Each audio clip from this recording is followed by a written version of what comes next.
弹头岛一张登场人物众多，各路剧情在此交错，路飞、CPX、战头丸、贝加朋克、大雄、波尼、五老星萨坦，看似联系不深，实则却被一道激光给串了起来。那就是今天要和大家分享的本月刚刚发售的 SHF 海军大将波鲁萨利诺黄猿。本以为弹头岛会先把主角方出个七七八八，毕竟波尼和乔巴都出了，看起来索隆和山治就是下一个了吧。结果黄猿却抢了先，要说不意外吧，原因正如上面所说，暗线军汇聚于黄猿，必须要给他一个交代。但此前戴哥包括 Mega House 的 VAH 都没有出过黄猿，甚至连相似体型的素体都没有，这突然出的就让人有点不适应了。好了，闲话少叙啊，咱们赶紧来开箱看看这次玩具的素质到底如何。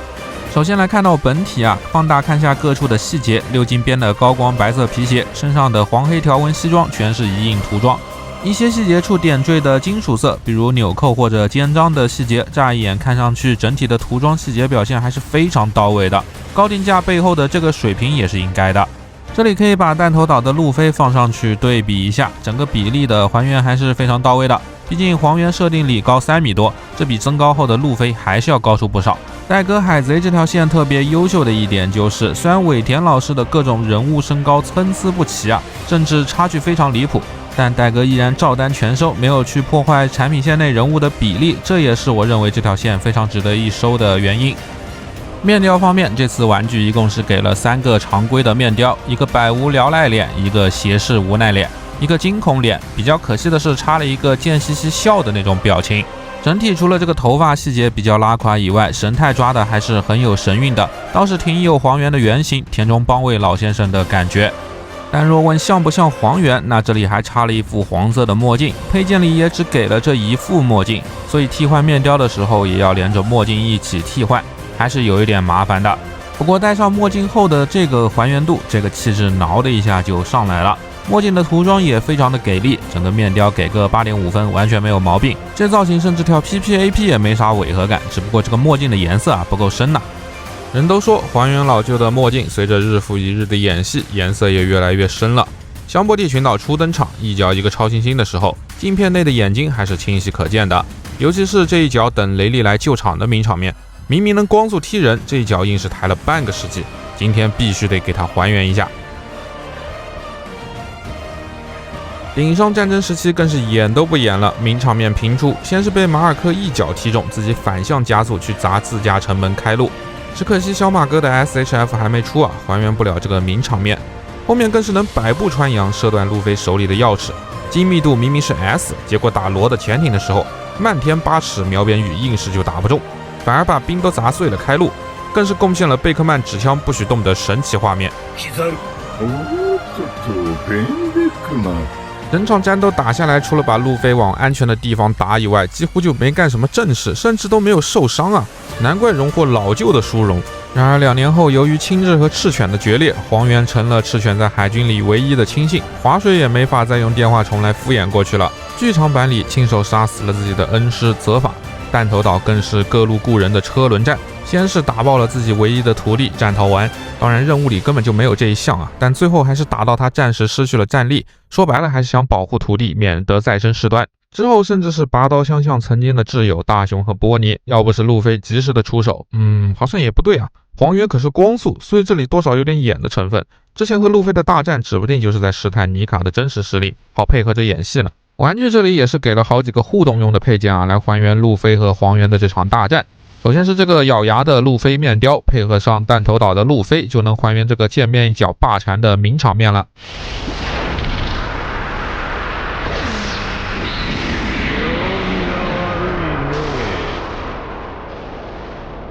キザル、俺たちは2年前の100倍強えぞ。然后是这个手型啊，刚开箱的时候我还以为是黄猿的呢，结果发现是上个月新发售的妮卡用的，还原变大后抓住黄猿的场景，只是很可惜啊，这个小的黄猿没有上色。最后是这个最有趣的还原路飞霸缠一拳爆头的名场面，整场打斗双方都在互相挠痒痒，也就这一拳打出了真伤。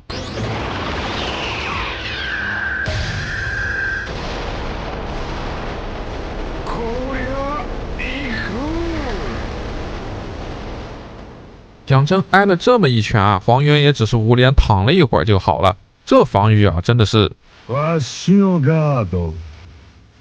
玩具这里的还原呢是通过简单的头部插拔替换，这个眼镜呢当然也是能替换上的。另一边呢就是拿出路飞的这个霸禅的拳头，把拳头拔掉，然后把插装插到这个黄猿老舅的脑仁里就可以了。这个连接方式多少是有一点久了。那在剧情的最后，黄猿最终还是完成了任务，杀死了自己曾经的挚友贝加庞克。但作为挚友，黄猿肯定知道苹果头的共享大脑，杀死本体并非真的杀死，但这种手刃挚友的感觉，更是让黄猿最后向着赤犬一顿臭骂。我们也终于见到这个快60岁、桀骜不驯的老登第一次流泪。此时的墨镜颜色又更深了一些。黄猿是闪闪果实的持有者，果实能力几乎已经开发到了极致。动漫中更是没有任何直接的镜头展示黄猿使用过霸气。闪闪果实的终极形态便是激光，动画中经常用这样的特效来表示。当然，玩具里也给了相应的特效来还原，对应的还有各种和激光相适配的手型，包括一对微微的开掌手，一对空心握持手，一对象征8尺琼勾玉发射的 OK 手，以及一只最常用的激光发射手，食指上嵌入了激光发射的特效，可以用来还原老旧标志性的激光点射。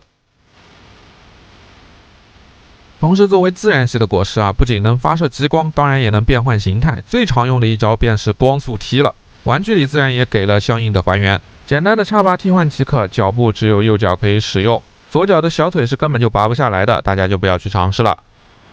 黄猿的大招一共有3个，首先天丛云剑是给了对应的特效键的，剑柄的一端有防呆的插装，这个闪光特效的一端也有对应的孔位，相应的插进去就能固定住了。黄猿手型里的一只空心握拳手以及那只半握的开掌手就是为这个天丛云剑而准备的。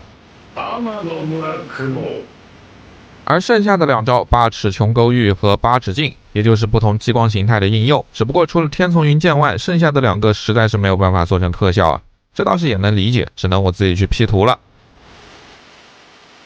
黄猿的激光速度最快且威力巨大，和平主义者的激光便是贝加庞克在黄猿身上的研究结果，只不过形态变换后的这3神器的招数感觉反而没有直接激光轰击来的高效。但能把日本的立国3神器作为招式名，这一点已经比隔壁的流星火山和 ICH 逼格高到不知道哪里去了。结合上3人的代号猴子、狗和鸡，经常是日本民间传说故事里，比如桃太郎中出现的动物伙伴。而猴子其实又是其中最顽皮但也最靠谱的。在回顾黄猿之前的划水他肯定身上还有什么更重要的剧情等待未来的展开。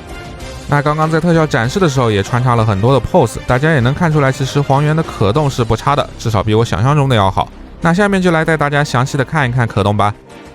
首先低头能轻松超过30度，接近45度，抬头也能做到30度以上，脖子处的造型切割很优秀，让人几乎是看不出来这里有分剑的痕迹。同时左右的歪头也有30度以上，同样一体性造型表现很好，360度的转头毫无压力，这个头部我可以给一个满分。肩部做了2段的分割，是一个斜向的转动关节，前伸大概能有20度，不过向后的话不到10度。虽然肩部是特殊的结构，不过整个手臂360度大风车是没有什么问题的。肩部2段对侧平台有贡献，里面一段大概是30度，而要到达90度，根部这里就要像这样搭上去。接着360度的搭臂平转是没有问题的。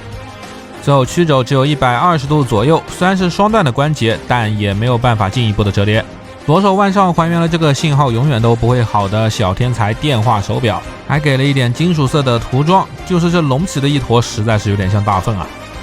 手腕是转轴的球冠，向内转动能到大概30度左右。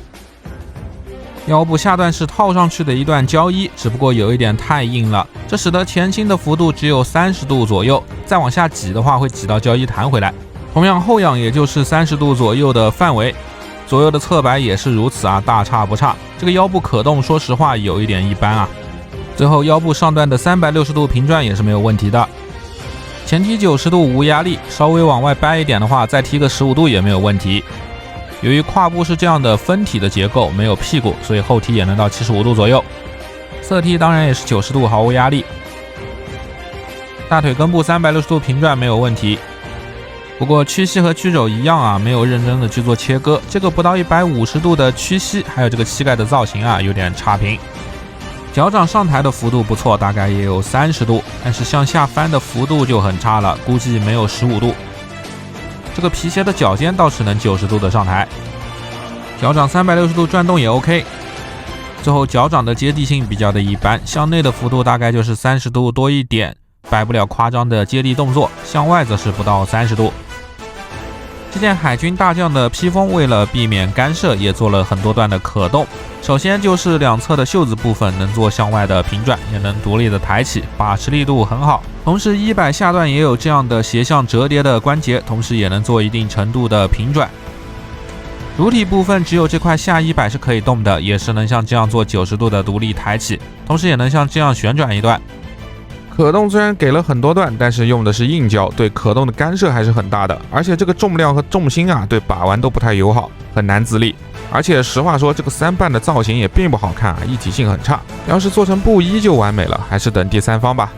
既然聊到了披风，就顺着给人物志结个尾吧。尾田在漫画中曾明确表示，正义本身是不落之物，所以披风不会在战斗中掉落。那么什么是正义呢？很多人物志都说赤犬坚持绝对的正义，青雉坚持自己的正义，黄猿坚持的是模棱两可的正义，所以才会到处放水。但仔细想想，这对吗？赤犬的绝对正义是宁错杀1000，绝不放过一个，这是正义吗？天龙人到下界来，骑在别人头上拉屎，赤犬即使看不惯，也依然会维护其利益，这是正义吗？其实换个词大家就能理解了，并非正义，而是秩序。天龙人就是制定秩序之人，吴老星、海军、七武海就是这套体系的旧秩序，而四皇貌似实力至上，但本质还是旧秩序开了一扇天窗。真正的海贼王就是那个打破旧秩序、创造新世界的自由之人，只不过罗杰的革命生不逢时。那么路飞会是革命的希望吗？我猜黄猿老舅也在赌啊。曾经的他曾和贝加庞克游历世界，也曾和大雄一起在酒馆跳过尼卡舞。即便内心为旧秩序效力有点不情愿，但对改变现状、变革秩序是无力的。在被动和顺水推舟下，成了大家口中的划水打工人。